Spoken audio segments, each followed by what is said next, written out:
ഹിന്ദുത്വ രാഷ്ട്രീയത്തിൻ്റെ ഏറ്റവും വലിയ അപകടം അത് ന്യൂനപക്ഷങ്ങൾക്കെതിരെ എന്തു ചെയ്യുന്നു എന്നതിലല്ല, ഭൂരിപക്ഷത്തിൻ്റെ ധാർമ്മിക ബോധ്യങ്ങളോട് അത് ചെയ്യുന്നതെന്ത് എന്നതുകൂടി പരിശോധിക്കപ്പെടേണ്ടതാണ്.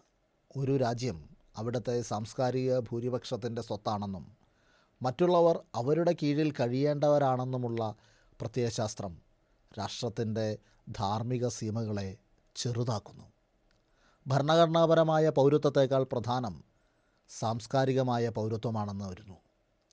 നിയമത്തിന് മുന്നിലെ തുല്യതയ്ക്ക് ഒരു ശ്രേണീകൃതമായ ഭാവമുണ്ടാകുന്നു. സാഹോദര്യം സംശയത്തിന് വഴിമാറുന്നു. ഈ രാഷ്ട്രീയ സാഹചര്യമാണ് അപരനെതിരെയുള്ള അതിക്രമത്തെ സ്വാധീകരിക്കുന്നത്. അത് സമൂഹത്തിൻ്റെ ഘടനാപരമായ പതനമാണ്, അല്ലാതെ ഒറ്റപ്പെട്ട ഒരു സംഭവമൊന്നുമല്ല.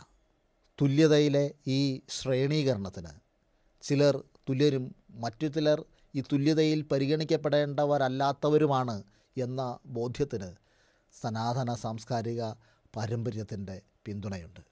അട്ടപ്പാടിയിലെ മധുവിൻ്റെ കൊലപാതകം അതിനുദാഹരണമാണ്. മോഷണം ഒരു കപട ന്യായം മാത്രമാണ്. പൊന്നുകെട്ട പോറ്റിക്കെതിരെ അവർ അതൊരിക്കലും ചെയ്യില്ല.